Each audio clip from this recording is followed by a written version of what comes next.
Buenos días chicos, bienvenidos a otro vídeo del curso básico de teoría de estructuras y en este caso vamos a continuar con el tema de las tensiones normales y la distribución de tensiones a lo largo de una sección y la posición de la fibra neutra, ¿vale? En este caso lo que tenemos es esta estructura con un estado de carga que supone una fuerza puntual en dirección diagonal en el punto C de valor 100 kN y nos preguntan por la distribución de tensiones normales y la posición de la fibra neutra en esta sección de aquí que tiene la viga, ¿vale? Cuya sección es constante a lo largo de toda la viga.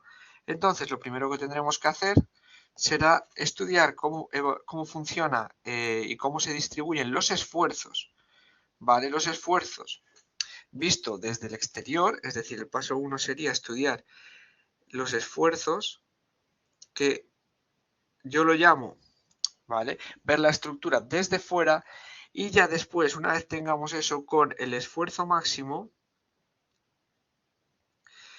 nos iríamos a la sección para estudiar las tensiones desde dentro, ¿vale? Esos serían los dos pasos que hay que seguir. Entonces, lo primero que hay que hacer es, pues nada, como los ejercicios de siempre de las vigas continuas, estudiar los axiles, flectores y cortantes para evaluar en qué punto de toda la viga del tramo ABC se produce el esfuerzo máximo, que es en donde tendremos que estudiar las tensiones.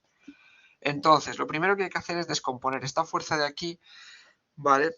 En una fuerza que genere axil y otra que genere cortante para poder estudiarlo correctamente. Entonces, bueno, tenemos la descomposición sería de esta forma, donde esta fuerza vertical, ¿vale? Que la vamos a llamar V, sería simplemente F por el seno de alfa, que es igual a 100 por el seno de 30, que serían 50 kilonewton. Y después generaría aquí una fuerza horizontal, que sería simplemente F por coseno de alfa, que nos da 86,6 kilonewton. Entonces esto, y no me voy a extender mucho aquí porque tenemos un montón de vídeos donde sacamos los esfuerzos externos, tendríamos unos axiles a compresión constantes de valor 86,6 kilonewton, ya que es la única fuerza que actúa en la dirección axil. ¿Vale? Y calculando las reacciones que obtendríamos, tendríamos que este es 50 kilonewton, nos generarían unas reacciones verticales aquí hacia abajo de 75 y aquí hacia arriba de 25. ¿Vale? Por lo tanto, esta horizontal de aquí, que vale lo mismo que la fuerza horizontal, 86,6 kilonewton, ¿vale? Entonces, ¿qué distribución de cortantes tendríamos? Una vez hemos sacado las dos reacciones verticales, pues tendríamos una distribución de cortantes donde al principio vale 25, después pega un salto de 75 para quedarse en menos 50 y volver con la carga última de 50 aquí. El signo sería así, aquí 25 y aquí al contrario de valor 50. Y esto nos estaría generando unos momentos que tendrían aquí un máximo y vendría a ser algo así. Bueno, espera. Voy a hacerlo hacia abajo, ¿vale? Aunque luego el signo me salga al revés. Pero para que se entienda, ¿vale? En este caso aquí habría un máximo. ¿Y cuánto valdría? Pues valdría este cortante de 25 puntual constante a lo largo de una distancia de 10 metros. Es decir, valdría 250 kilonewton por metro. Estos serían kilonewton, estos serían kilonewton, estos serían kilonewton. Bien, ¿y cuál es el signo? Pues sabemos de los vídeos anteriores que un cortante en esta posición hace crecer un flector así. Por lo tanto, tenemos un flector así. ¿Vale? 250 kN metro. Entonces, ¿qué significa esto? Significa que el esfuerzo máximo lo encontraríamos en este punto de aquí, en el punto B. ¿Vale? Y en el punto B es donde se está produciendo un axila compresión de 86,6 kN y un momento flector así de 250 kN metro. Entonces ya puedo pasar al paso 2, que ya es centrarme en la sección. Y si nos fijamos, esta sección es exactamente la misma sección que teníamos en el primer vídeo donde enseñábamos la geometría de áreas y a calcular áreas, momentos de inercia, centros de gravedad. ¿Por qué? Porque no me quiero extender mucho en este paso, ya que simplemente es cálculo que ya se ha repetido en otros vídeos anteriores y tampoco quiero haceros perder mucho el tiempo, ¿vale? En caso de que tengáis dudas, podemos ir al vídeo donde explico la geometría de áreas, que es exactamente la misma sección. ¿Vale? Aquí simplemente voy a apuntar los datos más importantes que necesitaremos de esta sección, que son su área total, que vale 62.000 milímetros al cuadrado, porque todas las cotas están en milímetros, su centro de gravedad, vale, que vale 253,2 milímetros, es decir, está casi en el centro, ya que el área está bastante bien repartida, ya que mide 500 de alto, está casi en 250. Y tenemos, por último, un momento de inercia alrededor del eje X de 2,57 por 10 a la 9 milímetros a la cuarta. Y como todo lo estoy dejando en milímetros y las tensiones serán al final en megapascales, yo aprovecho ya para poner los datos de los esfuerzos en las unidades correspondientes. Los kilonewton en newton y los metros en milímetro. Por lo tanto, en el momento habrá que multiplicarlo por 10 a la 6, ya que pasamos de kilonewton a newton, pero también de metro a milímetro. Vale, y con todo esto ya podemos operar con las fórmulas de las tensiones normales. Bien, si nos fijamos, lo que vamos a tener es la figura de antes, ¿vale? Que es más o menos, ¿vale? Esto de aquí, que está sometido a un axil de compresión, pero además está sometido a un flector que tiene un signo así, ¿vale? Imaginemos que tenemos la rebanada cortada en el otro eje, ¿vale? Es decir, que en realidad estamos cortando como si fuera una rebanada así, ¿vale? Hasta abajo, ¿vale? Más o menos estamos representando eso, ¿sí? ¿Y qué le pasa? Que está ocurriéndole un flector así. Por lo tanto, estamos teniendo en esta parte de aquí nuestras tracciones máximas y en esta parte de aquí estamos teniendo la compresión máxima provocada por el momento, ¿vale? Provocada por el momento.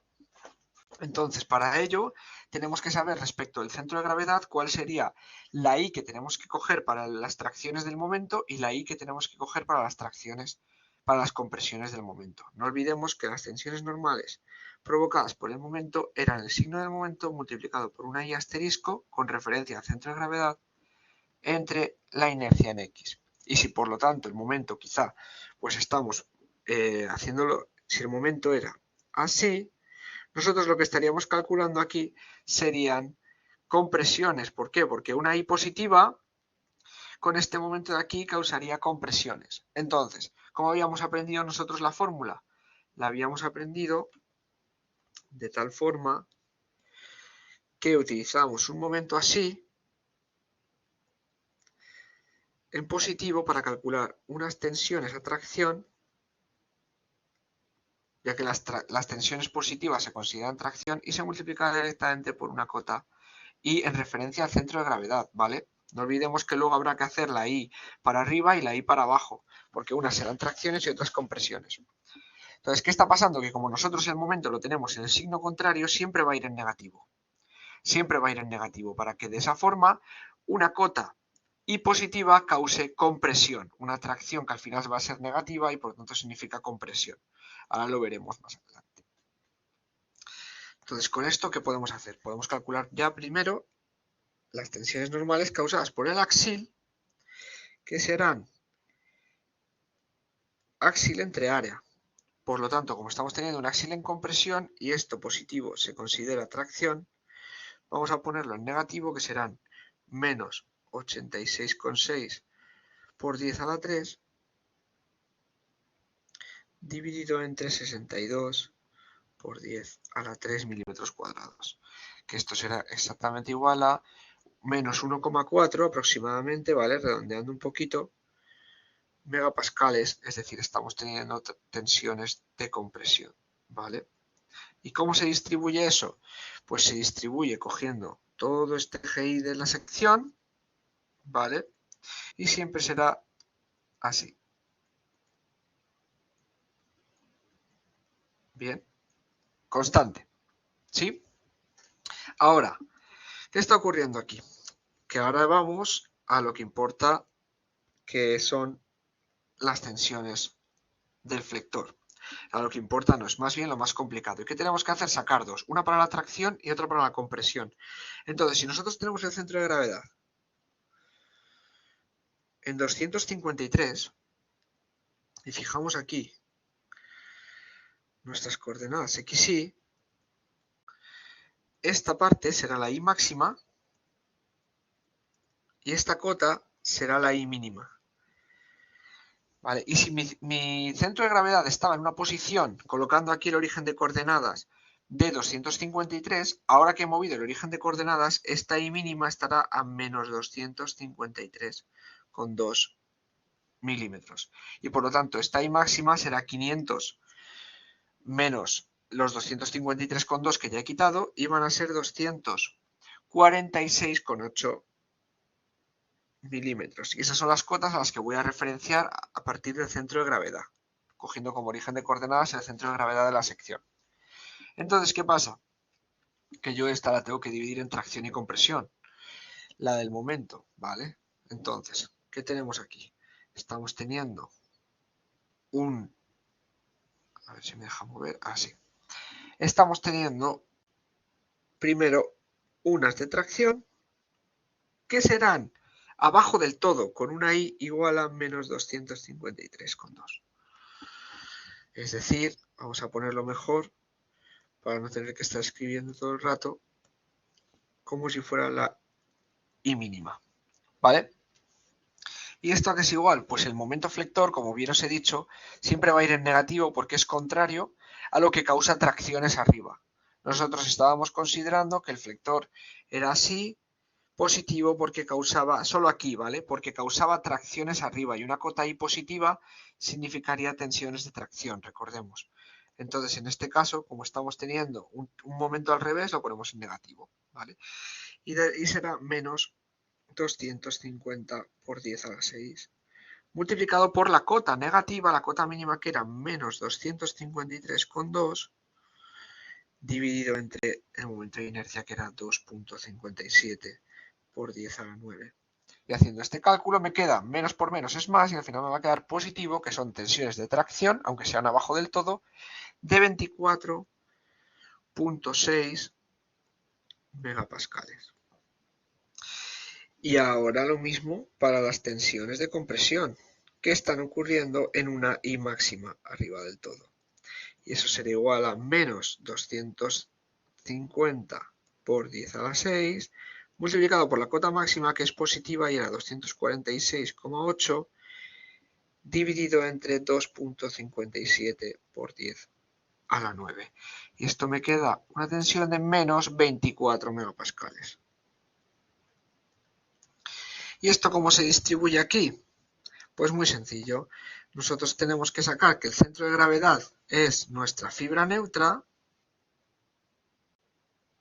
Entonces esto ya será la fibra neutra donde las tracciones y las compresiones son nulas.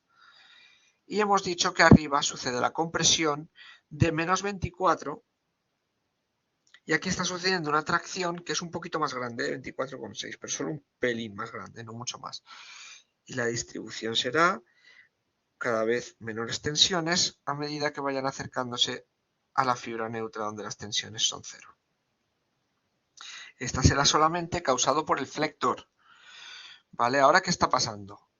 Ya tengo una distribución de tensiones individual para cada tipo de esfuerzo.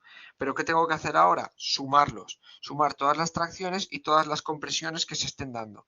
Es decir, yo tengo que sumar esto de aquí que he calculado ahora, más esto de aquí, que siempre es a compresión, ¿vale? Para poder tener mi estado final. Aquí siempre valía menos 1,4, constante.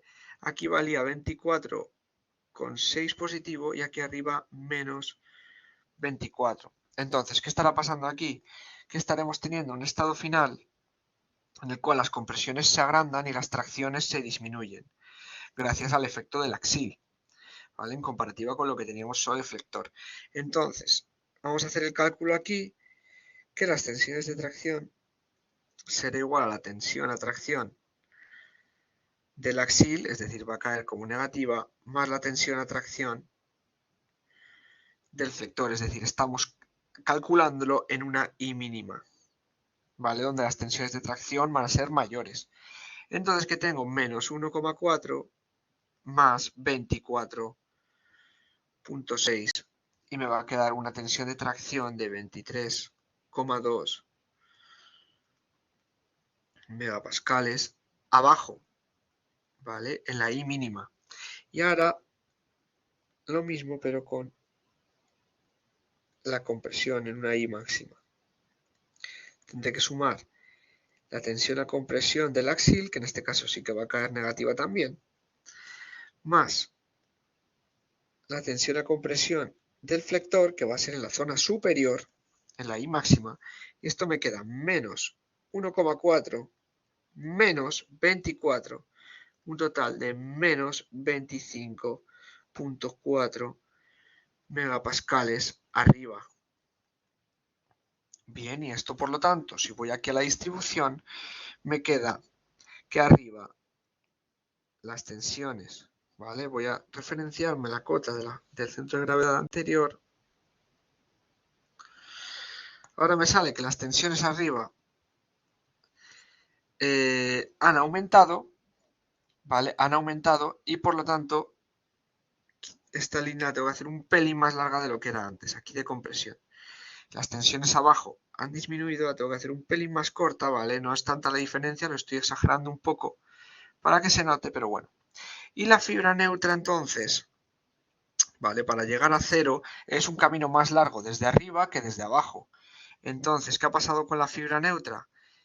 Que ha bajado su posición. Ahora mismo la fibra neutra está aquí, ¿vale? Exageradamente, ¿vale?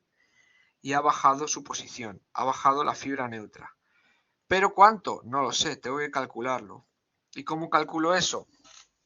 Pues cogiendo estas tensiones de aquí, de 25,4 negativos y 23,2 positivo, esta tensión aquí en la fibra neutra, que sé que va a tener un valor de 0, y estas cotas que las voy a referenciar respecto del centro de gravedad anterior, entonces van a seguir valiendo 246,8 y 200 y menos 253,2. Entonces la cota de la fibra neutra me va a salir negativa y va a decir cuánto ha bajado porque estamos cogiendo como referencia el centro de gravedad anterior. Y con esto, con tres valores de tensión, este y dos de la I, puedo hacer una interpolación lineal para sacar qué cota I le corresponde una tensión de 0. Esto se hace con una interpolación lineal sencillita que sigue la siguiente ecuación.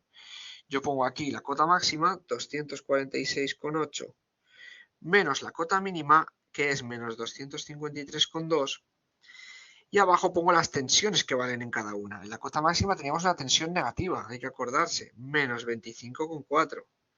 Y le resto la cota positiva de abajo, que era 23,2. Tengo que relacionar siempre lo que está restando la cota con la tensión que le corresponde, ¿vale? Y esto lo igualo a, vuelvo a poner la cota máxima, pero ahora le tengo que restar el valor que no sé, que es la posición de la fibra neutra nueva, referenciada respecto al centro de gravedad anterior. Aquí la tensión que corresponde a 246,8 de cota, menos la tensión que corresponde a la fibra neutra, que siempre sé que es 0. Y ahora, resolviendo esto, yo ya sé que la posición de la fibra neutra es igual a menos, redondeando, 14,5 milímetros, es decir, ha bajado 14,5 milímetros respecto de lo que valía antes. ¿Vale? Y con esto ya estaría resuelto este ejercicio. Muchas gracias por verlo y nos vemos en el siguiente vídeo.